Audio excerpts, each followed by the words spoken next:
Welcome to the Wealth Dialogue. I'm Emily. And I'm Jack. Have you ever had that moment, the one, you look at your bank account and you scratch your head because you know you're being careful. I mean, you're not buying luxury cars or taking huge trips, and yet somehow the balance is just disappearing faster than ever. Bills feel heavier. A trip to the grocery store is genuinely shocking sometimes, and saving. That feels almost impossible. You feel like you're doing everything right, but you're still losing ground. That is such a common feeling right now, almost universal, I'd say. The pressure you're describing, that feeling of the treadmill just speeding up under you, Yeah. it's absolutely real. And that's exactly why we're diving into the source material today, because that feeling is not just in your head. Right. And that's our whole mission for this deep dive. Right. We're pulling insights from the Wealth Dialogue, navigating modern financial pressure to give you, the listener, a clear, a non-judgmental look at what's really going on. This isn't about blaming anyone for their spending. It's about diagnosing why so many of us feel this way, even when we're working so hard. We need to break down the reasons in simple, actionable terms. Exactly. We have to move past just saying, oh, it's inflation, and really look at the practical impact. The first step to a solution is always diagnosing the root causes. And what we're going to show is that this feeling, this stretch, it's really driven by 5 powerful interconnected forces. Okay, let's unpack this, because if you're going to regain control, you need to know what you're actually up against. Let's start with the first cause, which is all about timing. The pace of price increases versus habit adjustment. What's really fascinating here, according to the analysis, is the sheer velocity of the change. The speed. Prices didn't creep up slowly, giving you time to adjust your habits over a year or two. They jumped. They really did.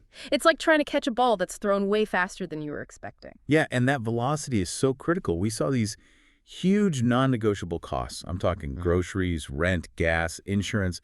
They all went up significantly, almost at the same time. And that happened before our habits, our sort of automatic spending routines, could catch up. Yeah. We just kept spending based on the old reality. That's the key insight. Financial habits are incredibly sticky. If you're used to your monthly groceries costing, say, $150, and all of a sudden that same cart is $200, your brain just defaults to the old pattern. And that gap, that $50 difference between the new cost and your old routine, that's where the pressure really started. It's a continuous shock to the system. So if that first mechanism is about the shock of speed, the second one, it hits a little closer to home. It's the disconnect between effort and reward. We're talking stagnant income versus rising expenses. This is a huge one, a foundational problem. While the velocity of our expenses was incredibly high, the velocity of our income, how fast our paychecks grew, was often flat, or at least a whole lot slower. That phrase, income velocity versus expense velocity, that's really powerful. Can you explain why the speed is actually more painful than just the raw numbers of inflation? Well, it's because it feels like you're running harder and harder just to stay in the same place. I mean, if your salary went up by, say, 3% in a year, but your core living, costs, housing, food, all that went up by 10%, you didn't just lose 7% of your buying power, you lost your sense of stability. And the sources really highlight that this isn't just a low-income problem, it affects people across the board.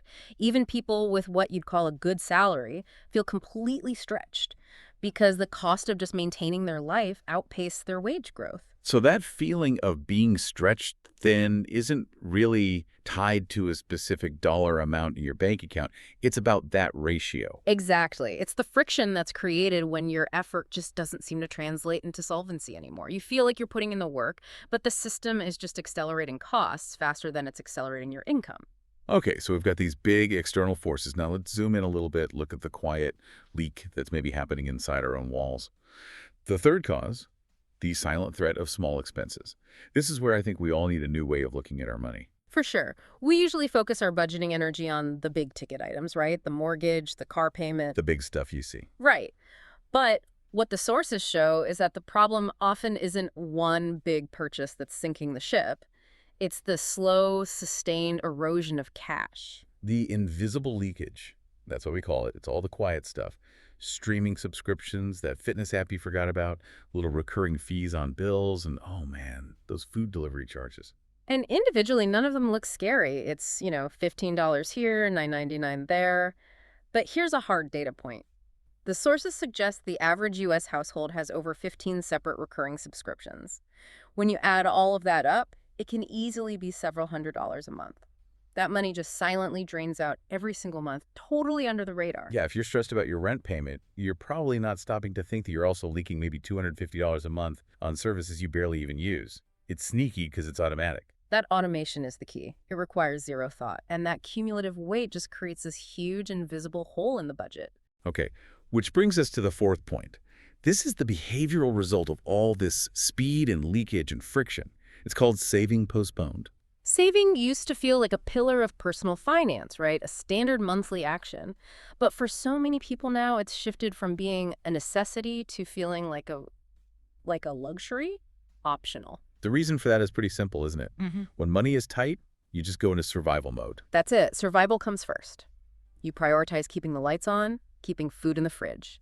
And saving becomes the one thing you feel you can put off until next month. But next month never seems to come. And the consequence of that is heavy.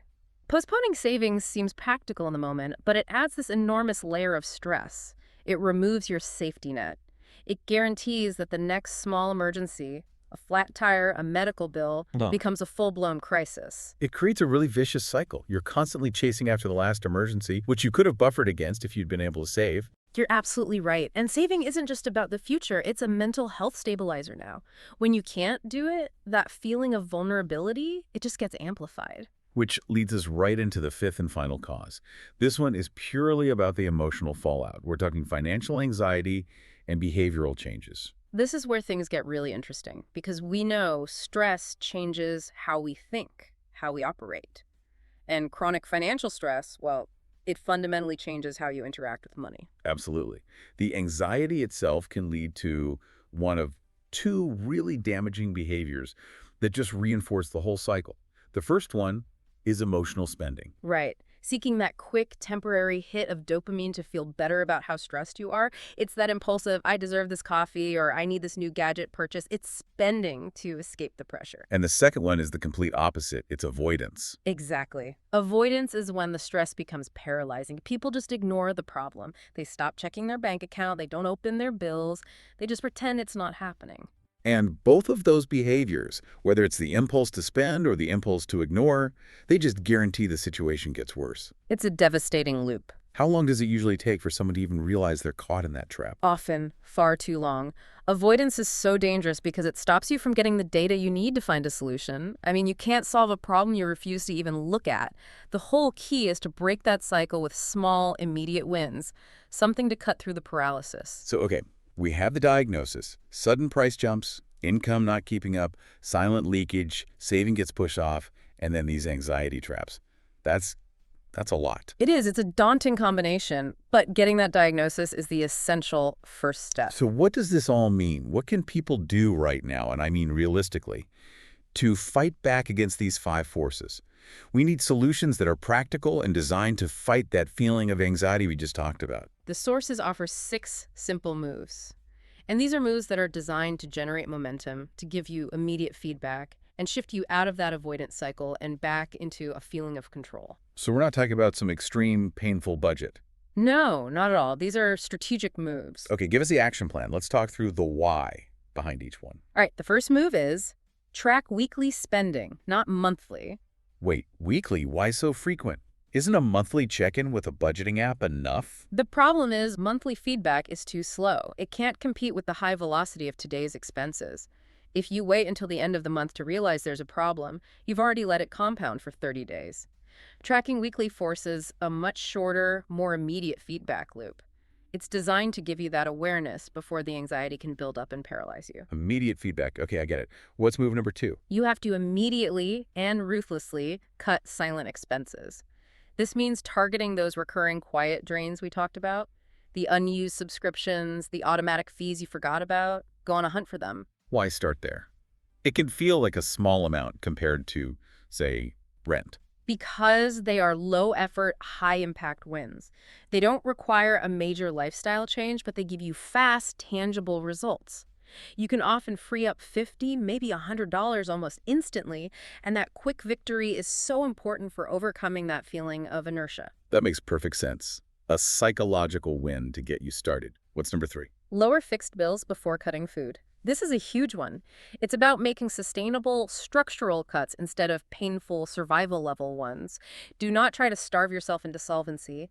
Instead, call your insurance provider, your internet company, your cell phone provider, and renegotiate. That's a really key distinction. You're changing the foundation.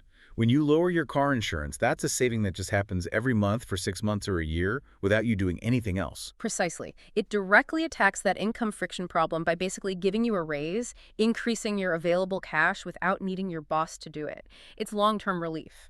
And the fourth move gets at that saving problem, right? How do we break out of that survival first mentality? It's all about building momentum, not about being perfect. The goal is to build a small emergency buffer, even $500. The key here is making it manageable, achievable. That $500 is so critical for just lowering your immediate stress level and breaking that anxiety loop we talked about. It provides that psychological stability. So it doesn't need to be 6 months of expenses right away. Just enough to catch that first unexpected flat tire that comes your way. A cushion. Okay, so the fifth move. This one is aimed at that emotional spending. To combat that impulsive emotional spending, you need to institute a mandatory timeout. Delay non-essential purchases by 48 hours. This technique just gives your rational brain time to catch up with that emotional impulse. So if I see something online that I feel like I have to have, I literally put it in my cart and set a reminder for 2 days from now. Exactly. And what you'll find is a lot of the time, after 48 hours, that emotional urge is just gone. You realize the purchase was being fueled by stress, not by a genuine need. It interrupts the cycle. And finally, number 6. This one addresses the income side of the equation. Right, because sometimes cutting just isn't enough. So increase income slightly, even temporarily. Focus on small, incremental gains. A weekend gig, selling some stuff you don't use. The idea is to bring in just enough extra cash to relieve the immediate pressure, which then gives you the breathing room you need to implement the other 5 changes properly. You know, these really are practical. They're not extreme. And they're all focused on using awareness to fight back against those specific forces we identified. We actually have a perfect real-world example of this. We do. The story of an individual we can call the learner. This person was consistently running out of money before the end of the month, feeling just immense shame, even though they were tracking all their major expenses. They were sure the problem was just inflation and there was nothing they could do. So what was the big realization for them once they started applying this kind of thinking? The core issue wasn't just inflation. It was that their own personal spending habits had never actually adjusted to the new price reality. They realized they were only truly conscious of maybe 60% of where their money was going, the other 40%. It was all that invisible leakage. So what specific actions did they take? They focused on those quick wins we just outlined. They cut 3 streaming services they barely watched. They paused a couple of wellness app subscriptions. And then, this is the big one. They spent one afternoon on the phone. They renegotiated their internet bill and their car insurance. So no massive, painful lifestyle change. None at all. They didn't have to give up their social life or anything drastic. And what was the immediate result? Those few targeted actions freed up a repeatable structural $350 a month. Every single month. That money wasn't created from nothing. It was just recovered from those silent expenses and bloated fixed costs. They were living almost the exact same life, but that internal financial pressure was suddenly released. That is a massive takeaway.